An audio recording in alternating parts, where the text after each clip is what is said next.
He was once a man of logic, a scholar, a seeker of truth in a galaxy that worshipped ignorance. But the truth is a dangerous thing in the 41st millennium, because sometimes, when you seek knowledge too deeply, knowledge begins to seek you back. And in the end, it was not the Imperium, nor war, nor even death that claimed him. It was Tzeentch, the changer of ways. His name was Elias Vane, a savant of the administratum and chronicler of pre-imperial history. Born on the hive world of Varus Ultima, Elias dedicated his life to studying forbidden fragments of humanity's forgotten past, scraps of data archives buried beneath millennia of decay. To most, the past was irrelevant. The Imperium taught obedience, not inquiry. Curiosity was a sin, and knowledge without sanction a death sentence. But Elias believed that knowledge was the only way humanity could survive the horrors of the galaxy. At first, his work was harmless. He wrote papers on Dark Age technologies, compiled ancient myths, translated long-lost Terran languages. But slowly, subtly, the patterns began to emerge. Patterns no one else could see. Yet they were everywhere. In scripture, in star charts, in the timing of wars and plagues and political shifts. It was as if history itself was being guided, nudged along invisible paths by a will beyond comprehension. And when Elias asked who or what could possibly shape the fate of billions without ever revealing itself, the first whisper came. A voice, soft as breath, curling through his thoughts like smoke. You see the patterns, child, but can you understand them? He dismissed it as fatigue, a trick of the mind. But the voice returned, again and again, each time with truths he had never known, secrets he could never have uncovered alone. And just like that, curiosity became obsession, and obsession became devotion. The more Elias listened, the more the voice revealed. It taught him languages forgotten even by the Mechanicus.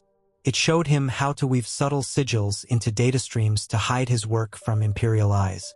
And always it offered him choices, small ones at first. Sign this name instead of that. Delay this report by a single day. Place this book on this shelf. Each decision seemed meaningless, yet each one set events in motion he could not have predicted. And slowly, reality itself began to bend around his actions. Ships arrived early.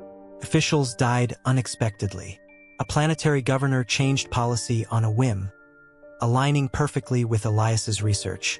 It was as though fate was no longer a river he floated down, but a web he was learning to spin. But the voice's gifts came with a price. His colleagues grew suspicious. One by one, they vanished, reassigned, silenced, erased. And Elias did nothing.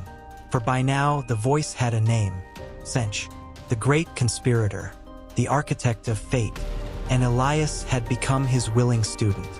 Years passed. Elias's influence grew. He advised planetary councils. He whispered strategies to Imperial commanders. Worlds rose and fell at his unseen command. But Tzeentch was not content with mere politics. Knowledge is not enough, the voice hissed. You must become the change. And so the mutations began. First, his dreams, vivid, prophetic, showing events before they happened. Then his thoughts, faster, sharper, fractal in complexity. He saw probabilities unfolding like flowers, 1,000 futures branching with every choice. And then his flesh. His eyes burned with unnatural light. His veins pulsed with warp fire. Symbols appeared beneath his skin, living glyphs that writhed and shifted with his moods. Fear consumed him. Was he still human? Did he even care? Each time he hesitated, Tzeentch offered a new gift, and each time Elias accepted, until finally he no longer served the Imperium. He served the changer of ways, body and soul. The corruption spread outward. The texts Elias wrote became sacred scripture among secret cults. His students, once mere scribes, became prophets and manipulators in their own right. Across a dozen worlds, revolutions erupted in perfect synchrony, each one orchestrated by whispers that began in Elias's mind. Entire sectors burned, not from brute force, but from the collapse of trust, loyalty, and truth itself. Imperial commanders fought enemies that did not exist. Planets rebelled against rulers who had never betrayed them. And all the while, Elias stood in the shadows, pulling strings no one could see. But corruption is a double-edged blade. The more chaos he unleashed, the less control he had over it. Cults he never created worshipped him as a god. Mutants born from his rituals turned against their masters.